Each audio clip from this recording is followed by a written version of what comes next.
Welcome back to my garden. My name is Robin. I garden in Zone 6 in Northwest Connecticut. So if this is your first time visiting me, thank you so much. If you're a current subscriber, thank you, thank you, thank you. Please subscribe, hit that like button if you're not already subscribed. So let's talk this week about to prune or not to prune.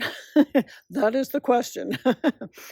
So I thought we would take a little walk around. Now, there are a lot of things to consider when it comes to pruning. A lot of people prune in the fall. A lot of people prune in the spring. It's really up to you what you want to do. What works for you. Don't follow any rules. Don't worry about what somebody else says. Yes, it's great for beneficial insects if you can leave things to the spring. Personally, I kind of prefer to get my perennials that I'm going to cut down for the most part in the fall. We have a lot of trouble with voles. So if I start clearing some stuff out like the catmint, like the agastache, the phlox, things like that, I can see where the vole holes are and get some preventative, if there is such a thing, treatment down and try and stay on top of that. In the spring, I find things are very wet. It's very hard to get things cut because if you leave things like hostas, you need to cut those in the fall because as soon as the temperature really drops, you're going to have slime. You can leave things like astilbes till the spring because, again, they just melt, they crumble, they shred up, and they're very easy to take out. Don't cut things like eucharas.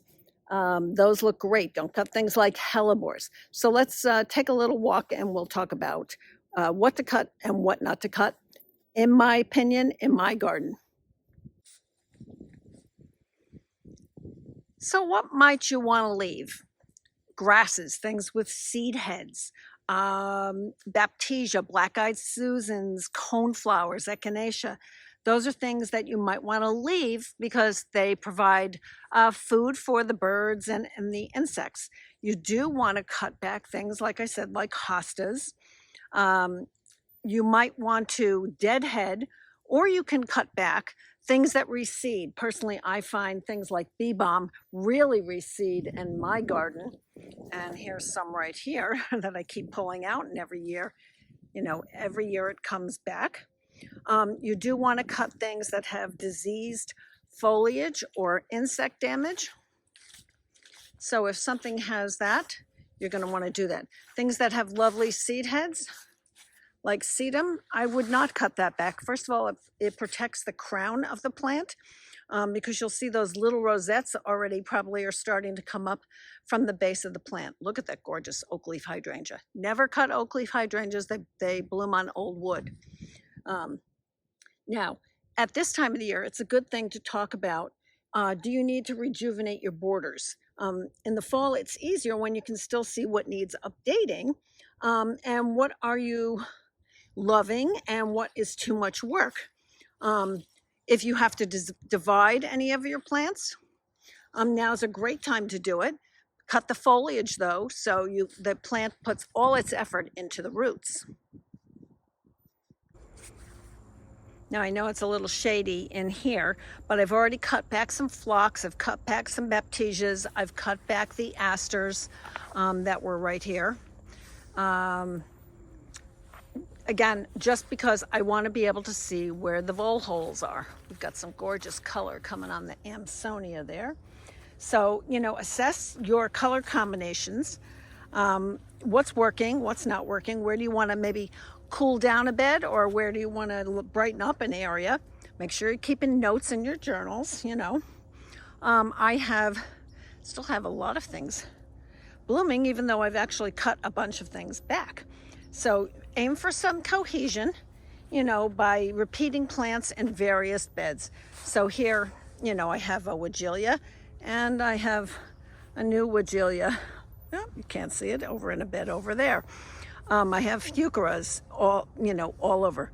This bed right here is very cleaned up because it's waiting for my new Stewardia.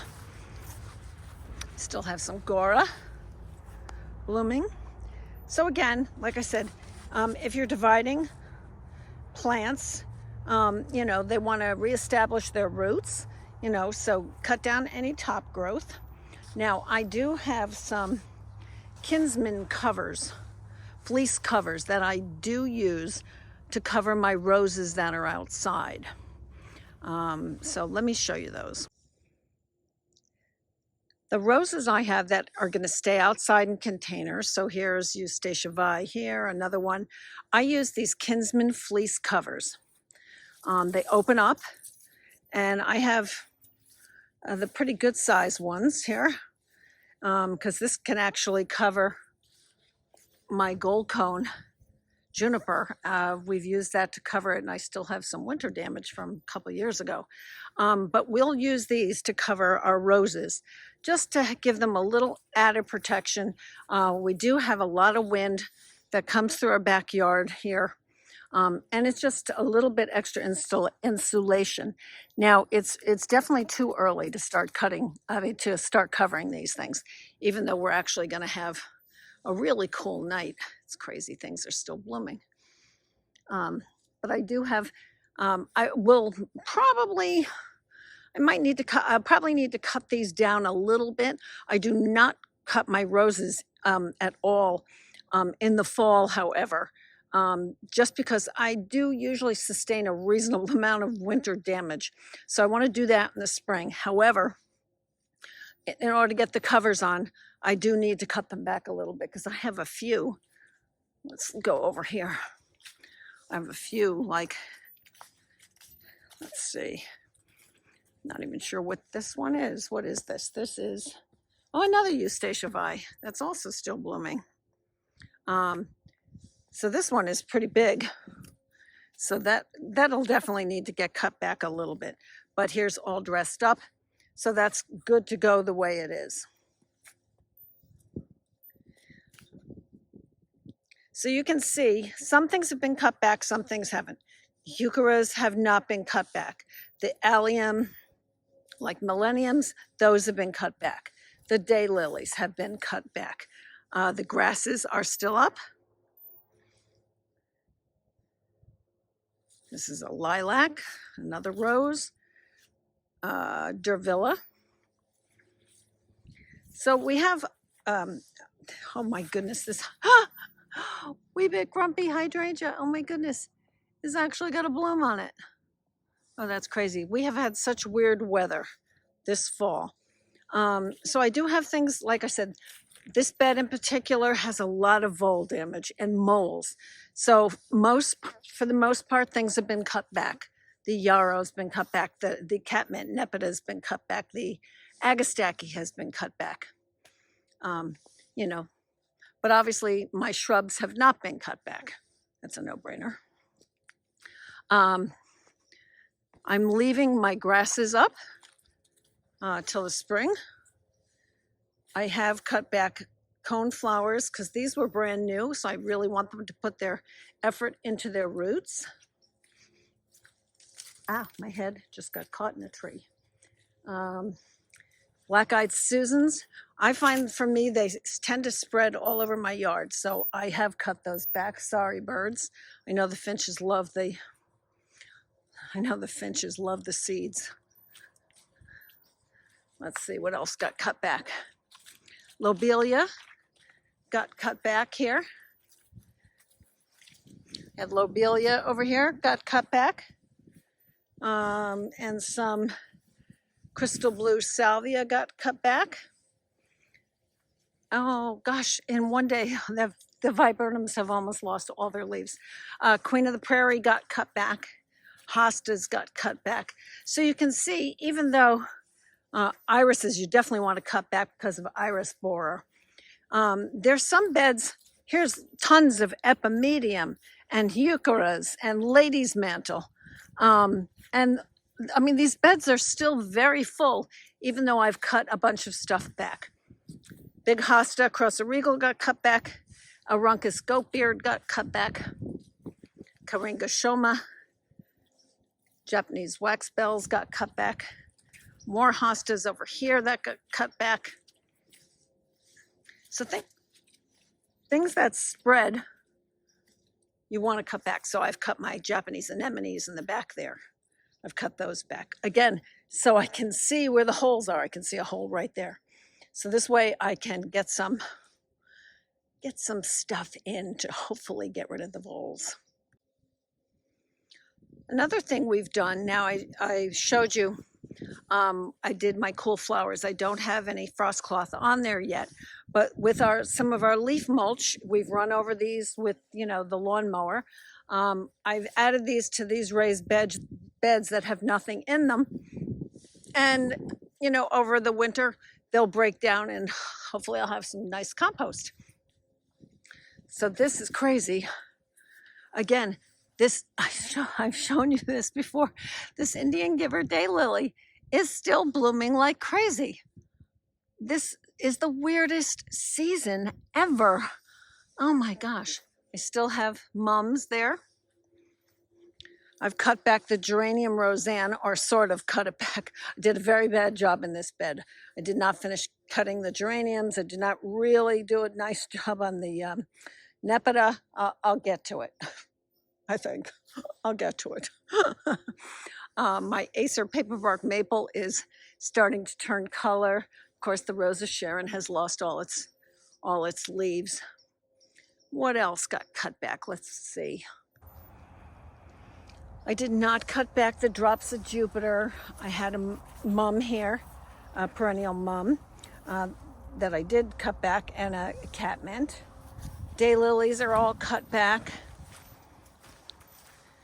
You can see here the daylilies all cut back. I also cut back my clematis. I did not cut back any of the Shenandoah grass. More daylilies. I did not really cut the penstemons. I brought them down a little bit. I did cut these cone flowers. They look terrible. Ruby ribbons, my favorite grass. Love ruby ribbons. So I've cut daylilies in here. I cut the foxgloves so they don't go crazy spreading. I cut the baptisias in here again so I can see if I have any holes that I need to fill. I see I missed a daylily, and I missed some wild violets over there too. Great. And over here, again, we cut down some black-eyed Susans so they don't spread all over the place, because for us they spread. And look how pretty that Ampsonia Spring Theory is. It's another Shenandoah grass. And over here, we've already cut back the Rudbeckias, the Heleniums, the Raiden's favorite aster, which went kind of quick this year. Don't know why. These are daisies and coneflowers and salvias in here. This big grass got cut back. And again, I won't cut back the sedum. So, this is a good time of the year. Figure out what you want to prune, what you don't want to cut back. When in doubt, don't cut it back. And for sure, don't cut back your shrubs. So we're looking at herbaceous perennials that come back from the ground every year. And that's what we're looking to see if we want to cut. We do not cut our shrubs, which come up on new growth above the ground every year. Look, I'm going to leave you with a shot of the Calicarpa. It is so pretty. I love this. I love this shrub. And if you'll remember at the beginning of the year, I completely cut this down to nothing. I coppiced the whole thing because it was kind of getting really big and out of hand. And but I love it. And our new flamethrower redbud is losing its leaves. Didn't cut back the astilbes. So you can see there's a lot of stuff that I've left. I'm going from sun to shade, sorry. Japanese forest grass I've left. Of course, all the heucheras I've left. That's Palace Purple. I've even left all these astilbes because, again, they'll just melt right down. Don't cut your hellebores. Don't cut your heucheras. So I hope this was helpful as far as, what to prune and what not to prune. And get out in your garden and before it gets too cold. And hopefully I will see you in the next video. I've already moved a couple of my roses that are not 2 zones below my my zone 6. These are zone 5s. I have Olivia Rose Austin in here. I have Coco Loco, and I have what is this one?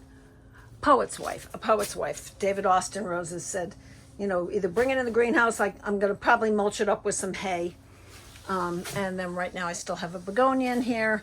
I'm still growing some salmon bullseye geraniums. Got my basil in here, and I still have some rosemary in here. So that's what's happening. So enjoy gardening. Get out there. It'll be winter soon, and then we'll have a nice long break. And I'll see you in the next video. Be sure to subscribe, hit that like button, and thanks again for watching.